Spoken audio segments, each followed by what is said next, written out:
సంవత్సరాల తరబడి ఎన్ని మందులు వాడినా మీ మోకాల నొప్పులు తగ్గట్లేదా? ప్రాణ పెయిన్ క్లినిక్ లో అత్యాధునిక చికిత్స. Welcome to Suman TV.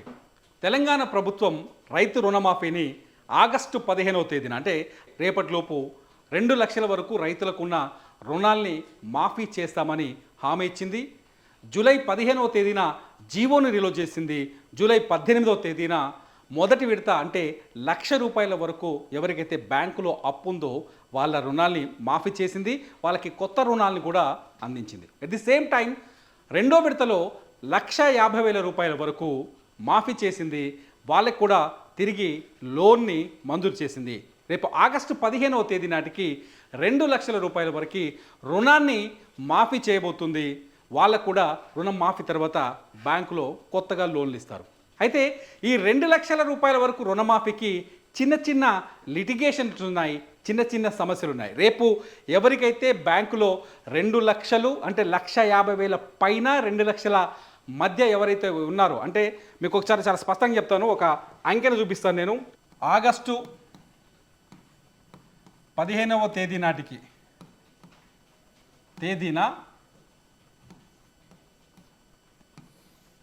మూడవ విడత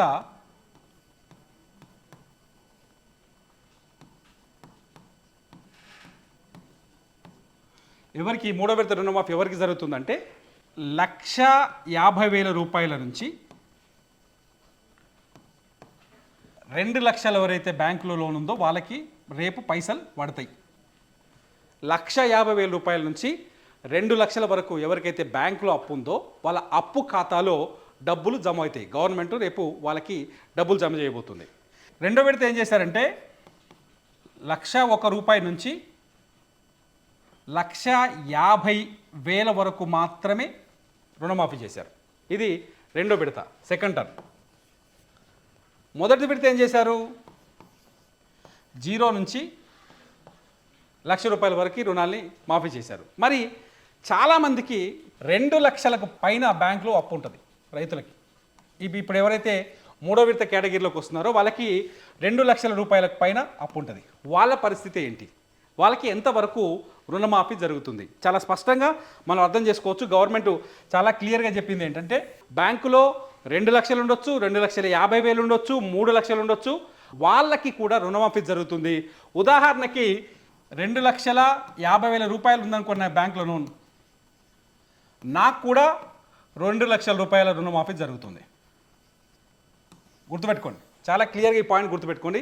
నాకు బ్యాంకులో 2,50,000 ఉంది, లేదంటే 2,01,000 ఉంది. 2,01,000 రుణం బ్యాంకులో లోన్ ఉంది, నాకు కూడా రుణమాఫీ జరుగుతుంది. 2,01,000 నుంచి కావచ్చు, 2,50,000 కావచ్చు, 3 లక్షలు కావచ్చు, వాళ్ళందరికీ ₹2 లక్షల వరకు రుణమాఫీ జరుగుతుంది. కాకపోతే దీనికి ఒక రూల్ పెట్టింది గవర్నమెంట్. ఏం చేసింది అంటే నీకు 2 లక్షలకు మించి ₹1 అంటే ₹2,01,000 బ్యాంకులో లోన్ ఉందనుకోండి. ఉదాహరణకి 2,10,000 ఉందనుకోండి. అంటే 2 లక్షలకు మించి ₹2,01,000 నుంచి 2 లక్షలు, 3 లక్షలు, 4 లక్షల వరకు ఉండొచ్చు బ్యాంకులో. ఏది క్రాప్ లోన్, మన భూమిని బట్టి వస్తుంది.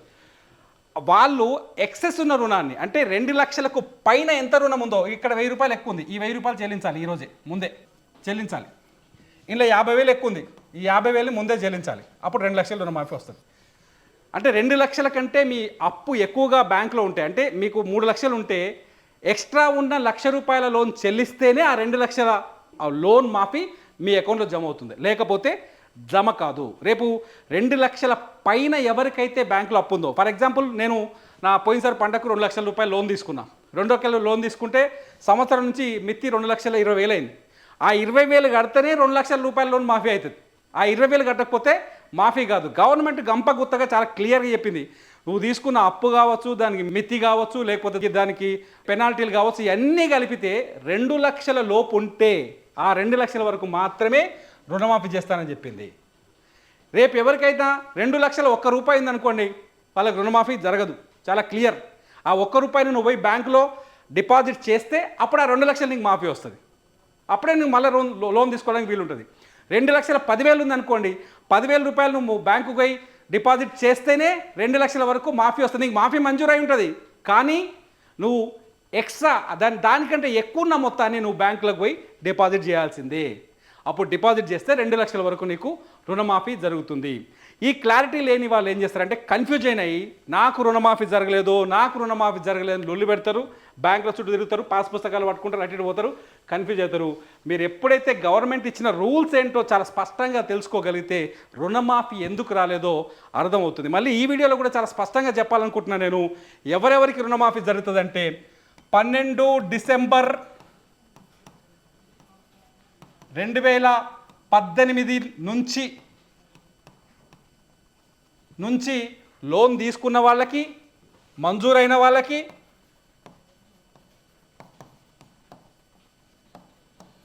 లేదంటే అంతకుముందుకున్న లోన్ని రెన్యువల్ చేసిన వాళ్ళకి,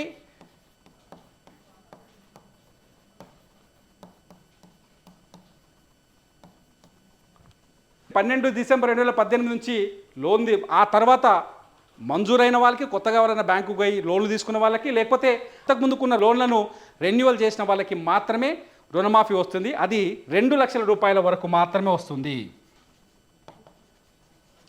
నువ్వు గతంలో డిసెంబర్ 12, 2018 నుంచి డిసెంబర్ 9, 2023 మధ్యలో 2 లక్షల లోన్ తీసుకొని దాని మిత్తి ఇంకో 20,000 కలిపితే 2,20,000 అవుతుంది.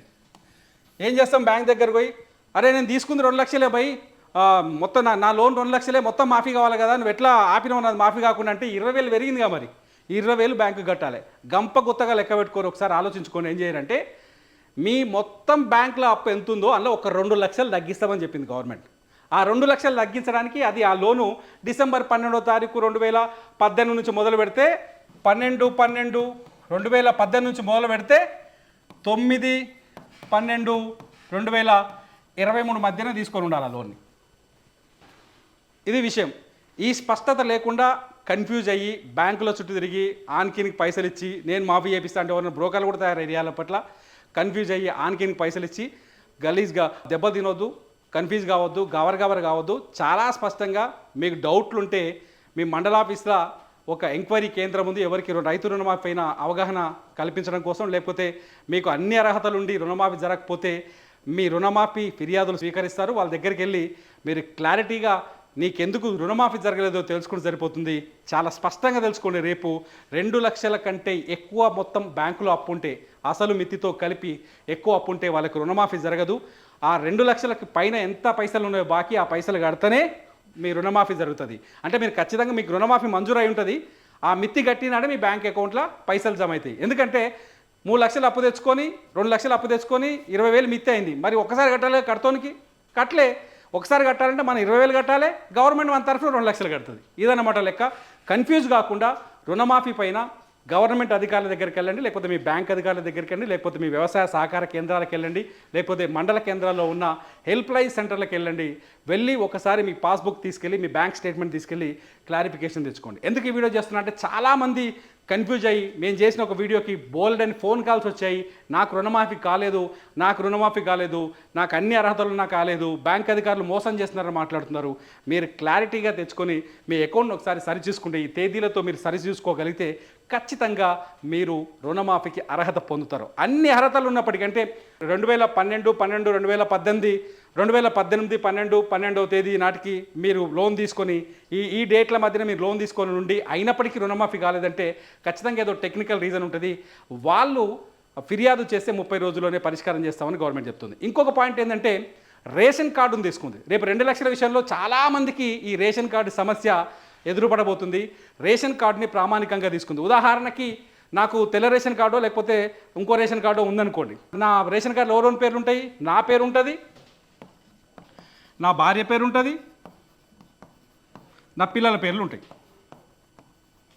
రేషన్ కార్డులో నా పేరు ఉంటుంది, నా భార్య పేరు ఉంటుంది, నా పిల్లల పేర్లు ఉంటాయి. ఈ ముగ్గురు పేర్లు ఉన్నప్పుడు ఏం జరుగుతుందంటే, మన నాయన, నా పేరు మీద మా నాయన ఇంత 2 ఎకరాలు భూమి చేసిండు, నా భార్య పేరు మీద 1 ఎకరం భూమి ఉంది, పిల్లల పేరు మీద 1 ఎకరం ఉంది. మనం బ్యాంకుకి వెళ్ళి లోన్ తెచ్చుకున్నప్పుడు మొత్తం తెస్తాం. అంటే 2 ఎకరాల మీద 1,00,000 రూపాయలు తెస్తాం, భార్య పేరు మీద ఉన్న 1 ఎకరం మీద 50,000 తెస్తాం, పిల్లల పేరు మీద 1 ఎకరం 50,000 తెస్తాం. ఇవన్నీ కలిపితే 2 లక్షలు అవుతుంది, కొందరికి 2,50,000 అవుతాయి, 3 లక్షలు కూడా తెచ్చుకుంటారు పంట రుణం. వీళ్ళకి రుణమాఫీ ఎలా జరుగుతుందంటే, గవర్నమెంట్ చాలా స్పష్టంగా ఏం చెప్పిందంటే, ముందు అంటే ఒక రేషన్ కార్డుని ఒక యూనిట్ కింద తీసుకుంటున్నారు. ఆ రేషన్ కార్డులో ఉన్న వ్యక్తులకి మొత్తం రుణం ఎంత ఉందో, అంటే ఫర్ ఎగ్జాంపుల్ నాకు, నా భార్యకి, నా పిల్లలకి ముగ్గురు పేరు మీద మొత్తం రుణం కలిపితే అందులో 2 లక్షలు మాత్రమే తగ్గిస్తారు. ఈ విషయాన్ని చాలా స్పష్టంగా తెలుసుకోండి. నా ఫ్యామిలీలో నా భార్యకి, నా పిల్లలకి, నాకు మొత్తం క్రాప్ లోన్ ఎందుందంటే అది 2 లక్షల కంటే ఎక్కువ ఉందనుకో, అందులో మొత్తం 3 లక్షలు అప్పు ఉందనుకో, అందులో 2 లక్షలు మాత్రమే రుణమాఫీ చేస్తారు, ఇంకో ₹1,00,000 చేయరు.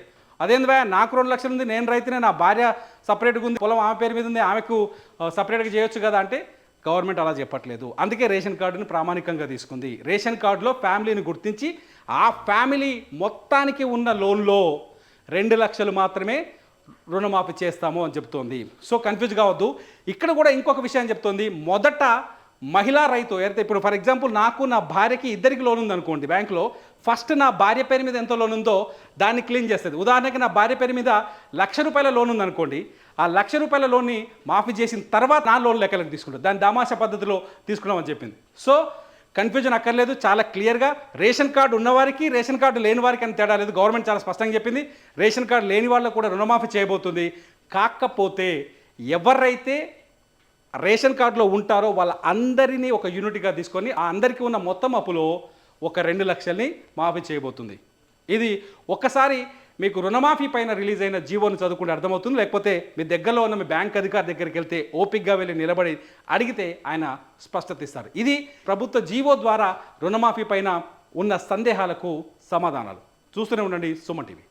మీ బిజినెస్ ఏదైనా మీ ఊర్లో ప్రమోషన్ చేయాలంటే అది సుమన్ టీవీతోనే సాధ్యం. ఇప్పుడే సంప్రదించండి.